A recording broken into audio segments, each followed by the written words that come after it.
Hello, hello. Welcome to the latest edition of Falcons in Focus. Today, we are joined by Zac Robinson. Per usual, it is Tori, McElhaney, and I, Terrin, Waack. Of course, of all names, I almost forgot my own. So welcome to your first Falcons in Focus. Appreciate it, guys. And, of course, we got to start it off with our favorite part.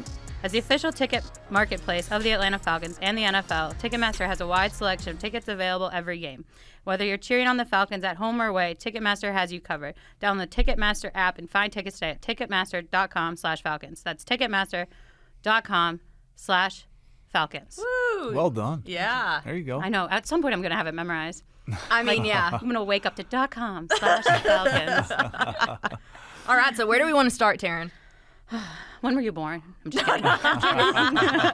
He's looking at me like, please don't. He was like, this is not what I signed up for. What are we getting into here? I don't think he's ready either way. All right. Well, let's go back to your Oklahoma State days. Do I want to start with Marquice's question? We had a cameo earlier today with Marquice Williams, special team coordinator, and he wanted me to ask you, what was your favorite place in Stillwater? Ooh, favorite place. For like eating purposes or for like hanging out? We can Depends go what two you can ways. We share. can go two ways with it. All right. First of all, we'll go with the PG version, which is Eskimo Joe's, which is like the famous in the South. They have great cheese fries. It's a really cool atmosphere, cool bar. During college, on like Thursday nights, it was like $5 all you can drink beer, which it was 3-2 beer. You know, so that's That's where you'll there, work. yeah. And then. Gosh, I'm trying to think. There's Bad Rad's Barbecue is a good place. But yeah, I'll stick with Eskimo Joe's and the barbecue. Is there a reason he wanted to know this question, of all questions to ask? I have no idea. Okay. We'll have to ask Marquice. Apparently he's, yeah. I didn't know if there was Maybe like some he knows something story. I don't. Yeah, I don't know. You didn't flinch. So. Yeah. So obviously we know, and I think the people also know, that you spent your college career at Oklahoma State. But what's interesting and something that Terrin found that I didn't know was that your dad was a walk-on kicker at Oklahoma. I'm really curious about the dynamics here because I also found that your mom graduated from OSU, was really big into like football recruiting as well. You guys did your research. Oh, yeah. This is like deep. Oh this yeah. We is great. went really deep in the archives. But We should have started with when you were born. tell me a little bit about how split your household was growing up, because I come from a split household in the state of Georgia. My mom and my mom's side of the family, big Georgia Tech people. My dad went to UGA. Yep. So I understand the dynamic. So tell us a little bit about growing up in that environment. So, like you said, so my dad and his whole side went to OU. So brothers, sisters, his parent, everybody was OU on their side. So my mom's side, she's one of 6. My dad's one of 4. My mom's one of 6. They're all Oklahoma State, like all the way through and through. Cousins, aunts, uncles, like that side. It could not be more divided and could not have more hatred towards the other school. Rivalry. Yeah. But so my dad, growing up, you always are kind of buddied up with your dad. So my dad, like you said, he was a walk-on place kicker at OU. Was there when Switzer was there. Was there with a kicker named Uwe von Schaman, who went on to play for the Miami Dolphins for a long time. So some of the different players that went through during his time were some pretty good players at OU. So I grew up. Really both teams when like in the mid 90s weren't very good, but I always kind of rooted towards OU with my dad. And then OU got really good when Bob Stoops got there in 1999. They won the national title. So that was when, that was like peak, 1999. I'm like 12, 13 years old. So that's like the peak of when you're like loving to watch college football. So Oklahoma State wasn't very good at the time. OU was really good. So I was all in on OU. I have a little brother, so my little brother and I were always all in on OU, and then I have 2 little sisters, and they were all Oklahoma State. So we would watch, the games. Yeah, so we would watch the games, and my mom and sister would watch it like downstairs. My dad, brother, and I would watch it upstairs. Oklahoma State would like score, and they would come taunting, like doing the wave and doing all the, and then we would, if OU scored because they were the better team at the time, we were kind of like, yeah, it's what's supposed to happen. But there were some good games where Oklahoma State upset OU, and that like just ticked my dad, brother, and I off so much. But you get to like all the way throughout high school. Once recruiting started coming around, it was like, all right, got to be a little bit more split here. Right. I actually was committed. I committed to Kansas State before my senior year to go play for Bill Snyder. But OU and OSU were still recruiting me. They hadn't offered me yet based on the rest of how many other quarterbacks they had on their team. And so ended up getting offered by Oklahoma State. This was like in January before signing day. Was still kind of going back and forth where I wanted to go, and then ended up getting offered by OU on signing day. God. And so I told Oklahoma State like 3 days before signing day that I was going to go play at Oklahoma State. I'll never forget, Oklahoma was waiting on a quarterback named Chris Todd, and they waited up all the way till signing day. They were saying, hey, we're going to give this guy a chance to take the scholarship. If he doesn't take it, then we're going to offer you. And we were walking in to go sign at Oklahoma State. My dad comes up. He goes, "Hey, that was Bob Stoops. Like, they want to offer you." Like, and he's like, "But we're making the right decision." And I was like, we were all in on Oklahoma State. The situation was better just overall for a number of reasons, but it was definitely very divided growing up. And then my dad turned around, and all four siblings, so I have three younger siblings, like I mentioned, all four of us ended up going to Oklahoma State. So my dad he was like, he lost out. Like, has he changed over? Yeah, no, he went. He has a choice at that point. Right, yeah. No, he always, like, once we were all going to Oklahoma State, he was all in. So it was pretty cool to see. Really, even my aunts, uncles, everybody. Right, yeah. I had like one cousin that was like, "Hey, like, sorry, I'm still rooting for OU. Like, I know you're playing today, but no, it was cool to see kind of the whole family come together once we made that decision to go to Oklahoma State." I love that. And I also read, kind of as we were doing our initial research, there was a quote from your dad talking about how you and your grandfather were like the football guys of the family, which I think is very interesting because your dad was pretty big into football as well, obviously. Grandpa was a running back, right? He was, yeah. He was. What did you learn from your grandpa? Because I feel like that is a very specific thing for your dad to have said, that like these two guys in our family, which is a big family, are the football dudes. Sure, yeah. My grandfather on my dad's side, like you guys were talking about, he was the first one to walk on to Oklahoma as a running back. So my dad grew up mostly playing baseball, basketball. He was big into baseball, basketball, soccer, and then didn't play football until he got to college. He was a really good soccer player, so that's where the place kicking came into play. But my grandfather was a really good running back, and he was really fast. And so my dad was always like, "Hey, like, you got your speed from him." They called him, his name is Frank, and they called him Fleetfoot Frankie back in the day. That is amazing. It's a great That's nickname. a great nickname. So that's where he always would give my grandpa the credit for that. Does the line of football players go back even more? Not really. It was more, even like my uncles and cousins, like everybody was baseball. There was a lot of baseball on that side of the family. So I had another cousin that played football, but yeah, for the most part, it was a big baseball. How'd you settle on football then? It was, always grew up playing, before age 8, soccer, baseball, basketball, and then once age 8 hit where you could play tackle football, my parents were like, "Hey, what do you think? You want to go sign up and go play?" Signed up, started playing. I was too big to play quarterback at the time. Like there was a weight limit. I can't even remember. It was like, I'm 8 years old. So it was like 70 pounds, let's call it. I was like 2 pounds over the weight limit. So I had to play tight end the first 5 games of the season. And then I had to consciously like not gain weight like the first, because they do a second weigh-in in the middle of the season. So the second weigh-in, I weighed less than 70 pounds. So then I could play quarterback after that. And so but yeah, from age 8 on, it was always, like most kids, it's whatever sport you're playing in that season is your favorite sport. Mm-hmm. But football always was, when it was football season, that was the most fun. And then probably baseball after that. But football was always kind of at the forefront of the whole family once we all started getting into it. But yeah, it was not that many other people in the family were playing football. OU, OSU. Yeah. I was looking online when looking at your collegiate career, and I saw you were on the cover of the 2009 Sports Illustrated college football season preview. How many copies did you get? Or better yet, your family. You how many? Yeah, the amount that my mom has at the house is like they're randomly in the basement, different places. I'm like, it's been, I mean, how many years? Like 14 years now since then. But they're still popping up all over.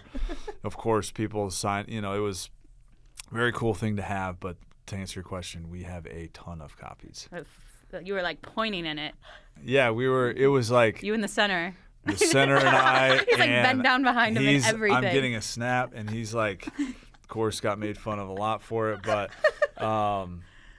yeah, it was just me like barking out the whole time. Like they were telling me to like do a cadence and like a mic point, and it's just like my center and I and like two guys behind a camera, and they're like, "We need you to be louder," and I'm like, "Nobody, aren't we taking a picture?" So nobody can hear me. They were trying to make it as real as possible, but that's so interesting because I know they do like photo shoots for that, but I guess I didn't like what was the process behind like they come to you and they're like, hey, we need to set up some time, we're gonna do a photo shoot. How many different things did they have you do for the photo shoot? And was that the only one? That was like their goal. So they had done one because it was the regional college football preview, so they do I think 4 different versions of it. So they had shown who was the other? I think like Daryl Clark was on it for Penn State for the Big Ten.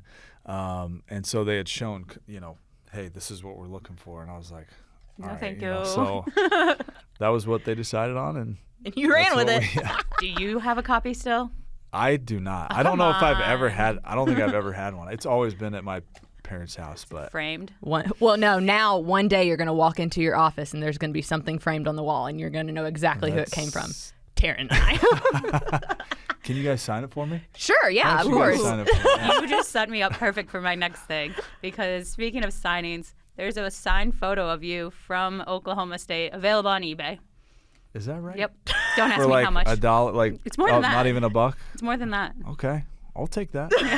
Like kept popping up eBay, and I was like, dang. Somebody's out here trying to sell Zac Robinson. Who wants that? You got to be pretty desperate. I did not look when it was posted. I just saw it.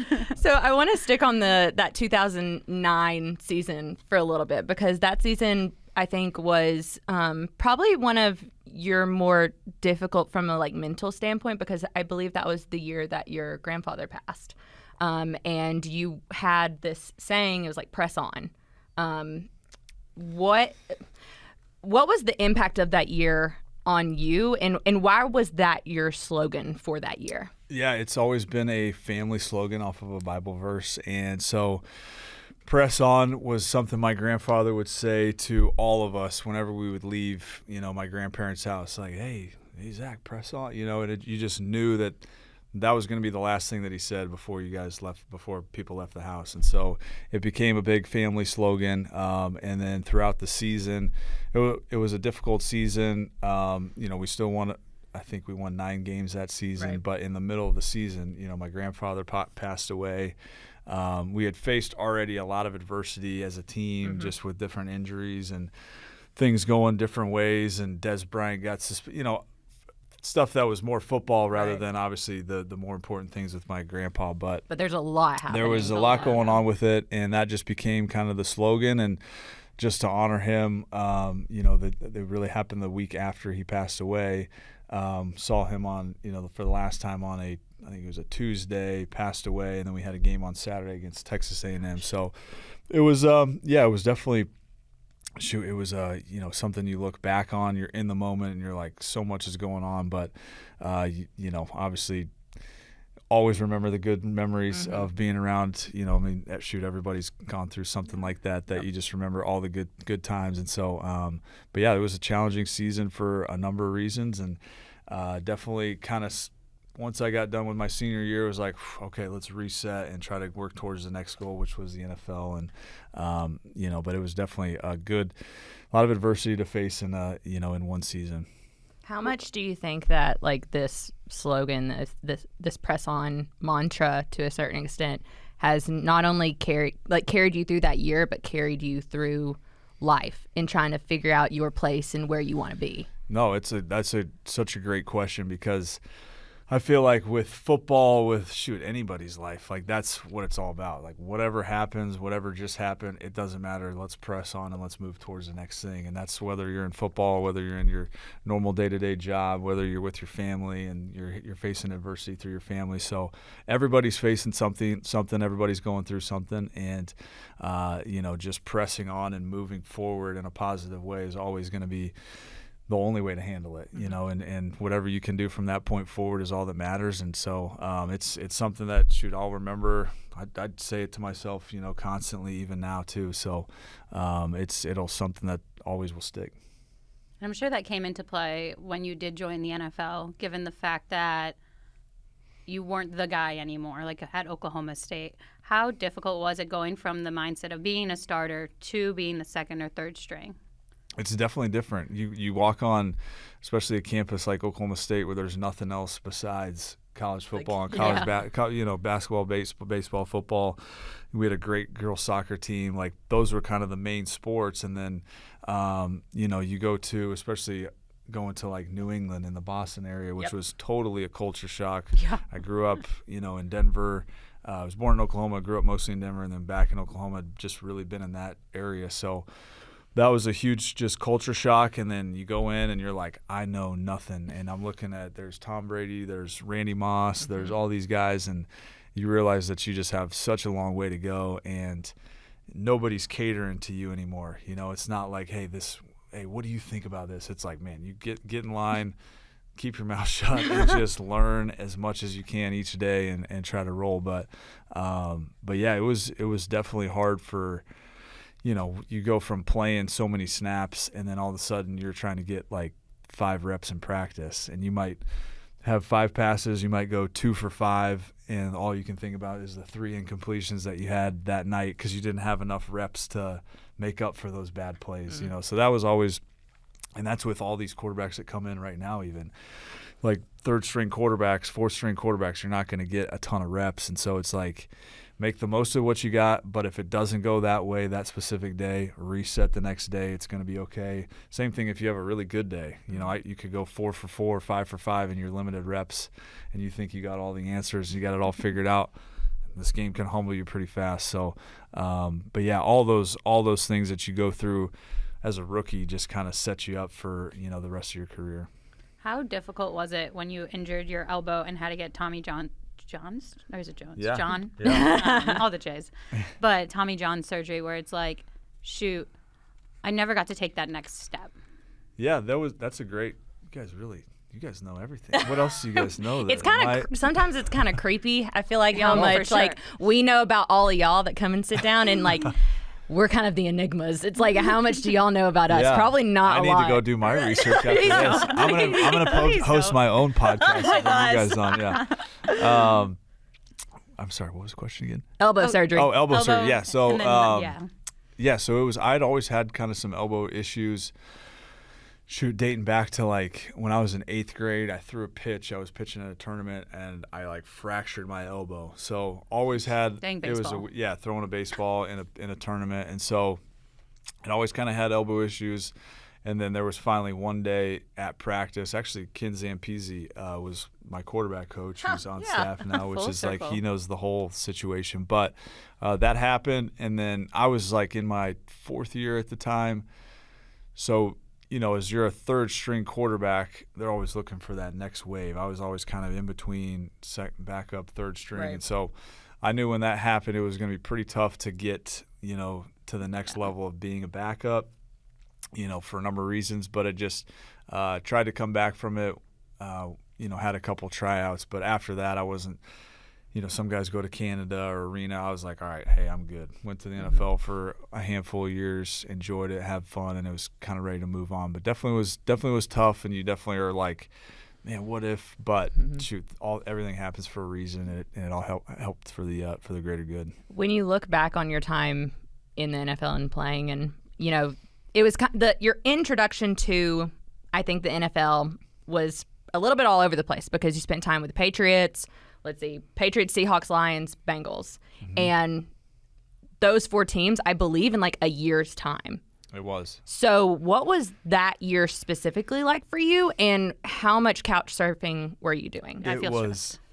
It was so much. Yeah. So went to New England, got there right after the draft, and then spent the OTAs, all of camp there. They released me. They were trying to put me back on the practice squad. I had formed a relationship with Jed Fish, who's at Washington now, and we actually coached together with the Rams. Had formed a relationship with him before the draft. And so once I got cut from the Patriots, he was doing some recruiting for me to come to Seattle. I felt like the situation was a little bit better there. So I went at the end of camp, show up first day of, really the first regular season game. So it's like a Monday. I show up there, just getting acclimated, like learning new teammates, new completely different playbook. Ended up getting an apartment there. And then you guys have probably – it was like week 8 or 9 of the season. Matt Hasselbeck gets hurt, and then they bring me up on from the practice squad to be the backup to Charlie Whitehurst. And then, they cut me right after the game to put me back down on practice squad. And then I get a call from John Schneider and Pete Carroll on a Tuesday, and they were like, I'm thinking I'm going to go back up there and just re-sign my practice squad papers. Like, okay, hey, I'm back on the team. Said, hey, we messed up here. We should have kept you on the roster. You just got claimed off of waivers by the Detroit Lions. And I was like, what does that mean? Like, come on up here, bring your playbook. We want to say bye to you. Jeez. So I had my financial advisor lived in Seattle. Fortunately, I had somebody that I knew there. Basically, I had to pack up my entire apartment into my car, left like some couches and all that stuff, but packed it up into my car, left that night. It was a red-eye flight, flew to Detroit. This was a Tuesday night to a Wednesday morning, which you guys know Wednesdays in the NFL, that's like the heavy install day. So oddly enough, it was that previous week Stafford had hurt his shoulder, and so he was going to be out for some time, and that's why they claimed me off of waivers. Full circle, because obviously was with Matthew for a handful of years in LA. But yeah, Small show up, land I think at like 6 a.m. in Detroit, go to a hospital, get a physical, walk into meetings. They're right in the middle of install, and they're like, "Oh, here's Here's new Zac. QB." Like, and I'm just like tired and like, what's going on? Completely different system. Go out to practice. They had only had only one quarterback available, was Sean Hill, so I had to go practice that day, like take the scout team reps, and it was like a total whirlwind. So I ended up saying, all right, I'm not going to get an apartment here. So I just stayed in like a extended stay hotel for the rest of the season. And then that following season, no, I'm getting a little long-winded here, but the following season, went into training camp with the Lions. They kept Stafford. Sean Hill was the backup, who's awesome, and then Drew Stanton. So they had three really good players. Right. I kind of knew where I fit in, and then the next day is when I went to Cincinnati after that and was there for 3 years. So the first like really 6 months from like May, to the middle of that season was just like Bopped my around, head was spinning, and it was all 3 different playbooks. So it was like there was no everything I got there was like number system. Yeah. West Coast. Well, that's like, the thing is like totally. I was curious, and I'm sorry to interrupt you, but like that was the piece of all of this that I was most curious about, like how that time period shaped you. As I know at the time you're this young guy, you're coming out of college, you're probably not thinking about down the road, I'm going to be a coach and I'm going to be a teacher of this game, but how much did that time period specifically impact you in your ability as a coach and a teacher when you do have these moments of quarterbacks coming in and teaching them and getting them up to speed very quickly? 100%. That's like I attribute that all the time, and because I was around so many good coaches with, obviously it's Belichick, but it was Billy O'Brien, who was the offense coordinator, quarterback coach. Learned a ton from him. I go to Seattle, and it's Jed Fish and Jeremy Bates, and just seeing like the cultural stuff from Pete Carroll, that was really cool. And then went to Detroit. I was around Scott Linehan, and Todd Downing was the assistant quarterback coach. And then I go to Cincinnati and learned some great technical things from Ken Zampese. And so they all had, just in their own way, different ways of impacting what I now know as coaching. But in that time where I'm getting coached, you're picking things up just from all those different experiences. So it definitely helped shape, and just being in different quarterback rooms too, and seeing the different personalities between different starters and Tom Brady and Matt Hasselbeck and Matthew Stafford and different backups and Sean Hill and Charlie Whitehurst and Brian Hoyer. So you get around so many different guys, and you really get a feel for what that quarterback room is like, what it's like to teach, the quarterback, what it's like from a mental standpoint of what the daily grind is for a quarterback, and what that's like just taking a toll throughout the season. And it's got to be a safe haven place for the quarterback to just come in and be able to speak freely, so they can feel good about what they're doing on Sundays. So all those experiences, like you're saying, Tori, just kind of help shape to, where we are right now. I know one thing I really want to get to before we jump to rapid fire is your acceptance here, because 20 minutes before you brought your son into the world. Can you take us through those 20 half hour or whatever it was of chaos? In the best way, right? My wife still wants to kill me about the whole situation. So this was, had an idea. So Raheem got officially hired on a Thursday. And then, so this was you don't know how things are going to work out. There were still some other teams out there. And so nothing became official until Saturday, like you're saying, right before my son was born. So on that Saturday, we were at the house. Wife starts going into labor. While she was kind of going into labor, I didn't really know what was going on, because the first time we did, without getting to it, but we did an induction. So we showed up to the hospital. She wanted to go, different route this time. So we're at the house, and I'm talking to Sean McVay, and we're talking about he's like, hey man, really excited for you, talking about staffing and all those things, because we knew that it was probably looking like it was going that direction to go with Raheem and land here. Meanwhile, her perspective of it was I can't believe you were on the phone with Sean for the last 30 minutes. So she comes out of the room, and I see her, and I'm like, oh, we got to roll.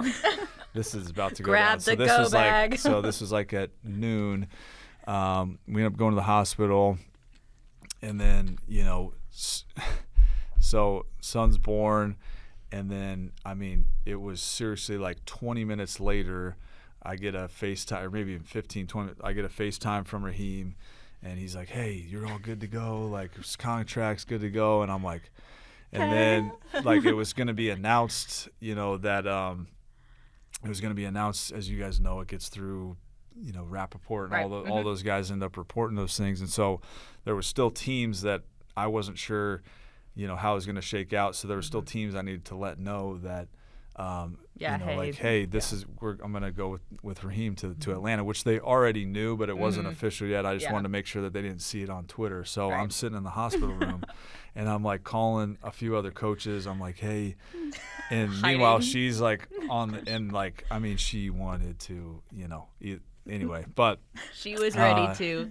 Yeah, no, and she was great in that moment. But once the dust settled, she was like, "I can't believe that." But it was it was really. He should have been on the phone with his family. Yeah, exactly. It all happened so fast. I was like, "Oh my gosh, I got to call so and so," and then, but it was obviously a really cool moment. Went and grabbed my daughter after that. She was staying at the house with some neighbors. Went and grabbed her, and then once I brought her to the hospital, and it was just us four, it was oh, this is the coolest thing ever. So, but yeah, crazy day, and something we'll always remember, and I hope my wife can forgive me. One story literally had the timestamps of 6:17 p.m. Cooper is born, 6:37 p.m. you accept the job. I hope they got the timestamps from you, or at least someone in the fam, and not just stalking. But no, it was there was some. But literally 20 minutes. Yeah. And your life changed in two major ways, personally and professionally. Yeah, it was cool. Something we'll definitely always remember. And won't do again, probably. Yeah. You try not to. Phone is on mute. Yeah. That's right. Honestly, your wife is the real MVP of this entire there is story. no doubt. She is way cooler than me. She is way tougher. She is definitely the MVP. Love it. Love it. Great note to end on, right? Before Yes. rapid fire. I know there was one thing I really wanted to get into and be you've been holding out on us with your media background, but I think I'll yell at you about that off camera. Oh, yeah. With PFF. Yeah. We'll circle I back wouldn't really to that. call it a media background. they kind of you're like a senior analyst. I was more studying film, and they were like, "Hey, can you do this?" I was like, "I mean, I guess I don't want to do this at all. You guys are good at your job." I was more football, like but there was a couple. You were still on this side. You were on the dark side. For a second. This is this is not the dark side. This is the side that is helpful in certain ways. That's right. That's right. I like the dark side more. But now we end every Falcons in Focus with a rapid fire question. Okay. For our ones every single person gets, and then we kind of mix in a personalized fifth one. So Tori, you want to kick us off? Yeah. So, what is your favorite play of your career? And this can be you playing, or it could also be you kind of just experiencing as a coach. I would say the Tampa Bay playoff game with the Rams, when Matthew hit Cooper down the middle of the field. It was obviously 2-minute drive at the end of the game. Those guys connect on an unbelievable play. Two guys making a play in a huge moment.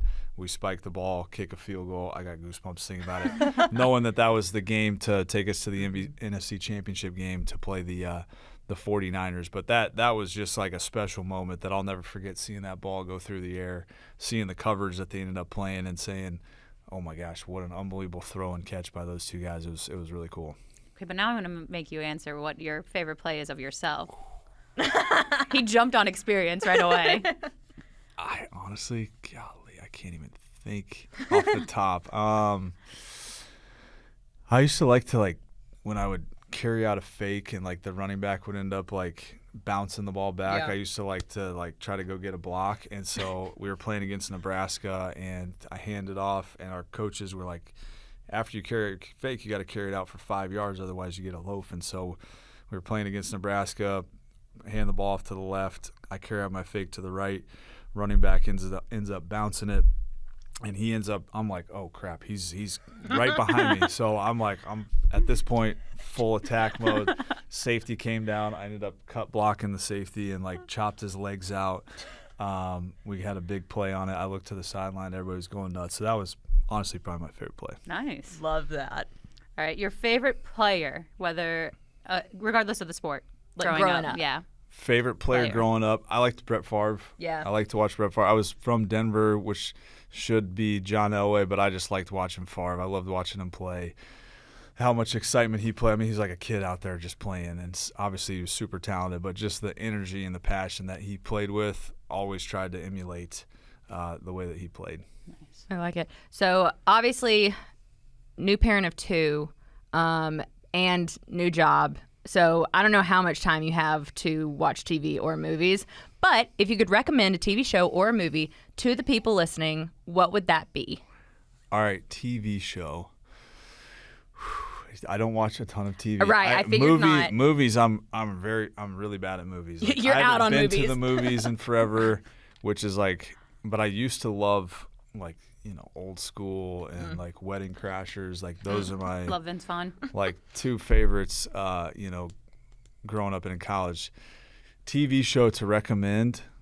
Oh man, I can't even think off the top. The last. I know it's hard because I know I watch golf when I'm at home. I'm it's Sunday afternoon and I'm tossing on the golf tournament, and that's kind of it. Have you watched Full Swing? Full Swing is a great one. Yeah. There we go. Yeah. Full Swing. I literally just started watching it because my sister is really big into golf, and my youngest sister, and so I've been watching it, and I'm like, this is great storytelling. Oh, it is. They're so it's good. So good. Yeah. No, seeing those guys up close and their different personal the Brooks kept going on. Yeah. All that stuff great was episode. pretty cool. Yeah. All right. If you could have any superpower, what would it be and why?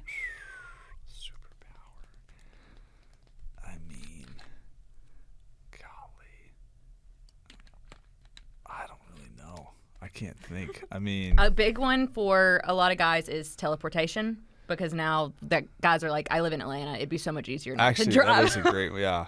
Teleportation's a great one.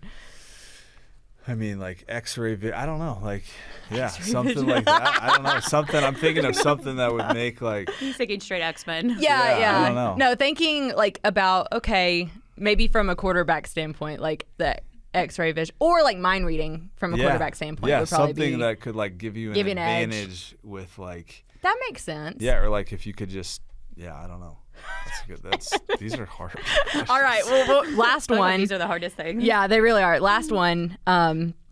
Now that you and your wife are playing man-to-man with 2 kids, what's some parenting advice that you would give the people? That's freezing. All right, so it is man-to-man now. When you get home, like, you got to be all in on the kids all the time, because that, like, hour from when the 2-year-old wakes up from a nap at, say, 3 to 4 to when they go to bed at 7, by the time that your wife has, like, had the kids all day, like, you got to step in and you got to make a play. So that is what I've learned the most is as soon as you get home, you don't know what's transpired throughout the day. You're just getting in fresh. So, like, make sure that when you get home, it's like, however you can take the stress off of, your wife. That's the biggest thing, because you don't know what's going on throughout the day. Like, you hear later on, like, you wouldn't believe what Maddie did, and so that would be my advice. Get home in that afternoon, that, like, 4 to 7 window. You got to be dialed in and ready to help. Dad mode engaged. That's right. The longest 2-minute drill ever. Yeah, with the kids. Yeah. Well, this has been fun. Yeah. I appreciate, and I'm sure Tori appreciates you coming on today. I hope we didn't scare you, overwhelm you too much. No, you guys weren't too bad. You guys aren't too intimidating, I guess. Then. Yeah. I feel like we're slacking if we're not intimidating. No, this is great. I really enjoyed this conversation for sure. Yeah, that's great. Appreciate you guys. And for everyone listening in, be sure to like and subscribe to Falcons in Focus and the entire Atlanta Falcons podcast network on Spotify, Apple, and really anywhere you can get podcasts. I don't know how many platforms there are nowadays. YouTube. But, yes, a main one I forgot. Yep. But thank you again, and thank you to everyone who listened. Awesome. Thanks, guys.